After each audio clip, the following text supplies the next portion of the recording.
Hey guys, Kenny Wisdom here for another Trainer Tip Tuesday. First, let me talk about what I'm sure is on all of your minds.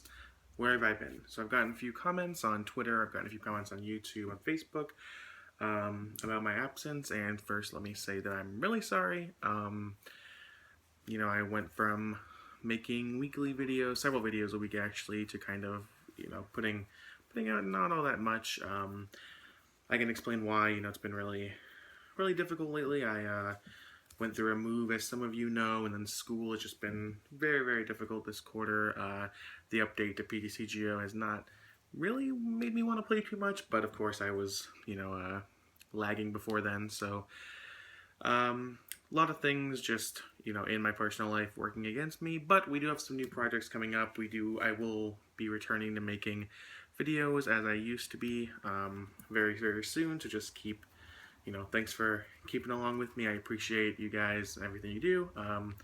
It's just definitely, when there's a big life change like I experienced with moving, and like I basically went from Worlds to PAX to a little bit off to moving to starting school to changing things in my job all at once. And yeah, that was a while ago, but it's just been, all these past month and a half or so, it's just been really a lot to deal with. But moving on from that, I wanted to talk about city championships. So cities are the building blocks to an invite. If you're a player who intends to get their invite for the World Championships this year, you'll definitely be playing in a lot of cities. I would recommend that you don't skip any of them, assuming your location has a full 6 weeks. I think that in order to maximize your chances of qualifying for Worlds, you should play in all of them or just about all of them. Cities are a really big deal, and they have a lot of moving parts to them, so there's probably too much to talk about in a single video, but the main thing that I want to talk about now is being able to metagame for cities. So city championships are, they're smaller events that happen in rapid succession. So they're not like a state. It's not like a states where you prepare for it, you test different things, you decide, oh, I'm going to play this deck for states, and then it works out, doesn't work out. Something for regionals. For cities, it's kind of an ever-evolving thing. So week one, you may decide this deck is great, it's unbeatable, and then you do really bad with it, so you switch decks, and then on, the second day of week one, you win, right? But then that still means that you have to switch the next week, and very least you have to adapt next week, because the things that people are playing on, Saturday week one, and the things that people are playing on Sunday of week 5 are going to be totally different. So if you want to see success at City Championship, it's really important to make sure that you, first of all, before cities, and even some during cities, you understand your matchups. You've tested a gauntlet of decks. You get what decks beat which and why.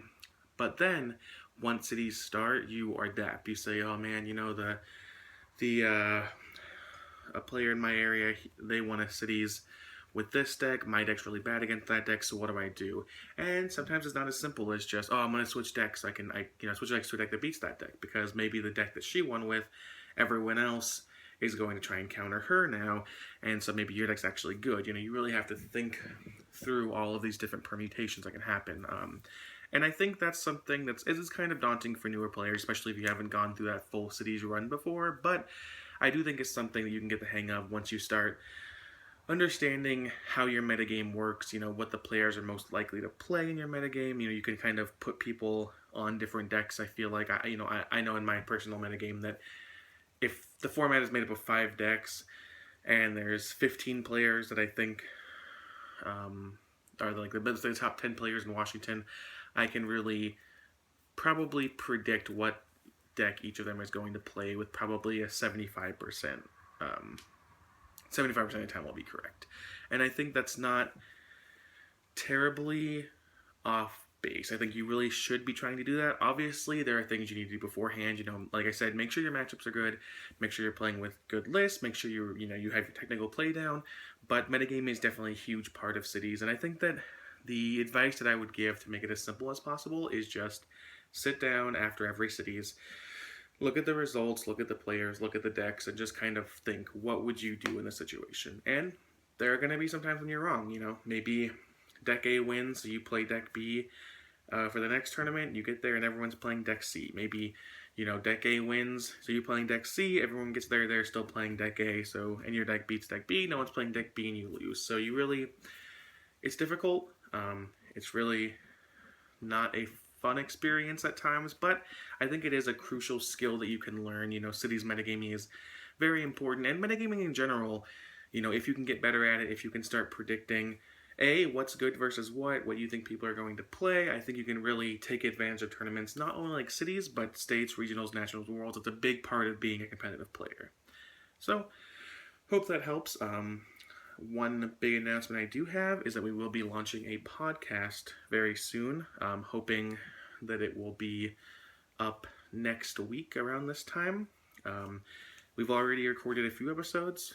We're just kind of putting them in the tank. We wanted to get a few done before we start rolling. But the podcast will be kind of an extended version of Trainer Tip Tuesday. It's going to be long form discussions on how to improve and how to get better at the game, as well as some things, like set reviews or talking about specific decks. But really what the audience I want to reach with the podcast is kind of the audience of Trainer Tip Tuesday, someone that's looking to improve and looking for specific tips that aren't necessarily just based in this metagame or that metagame or with this format or this deck. They're kind of overarching tips. So that's going to be a thing really soon, I promise. I'll make a video about it.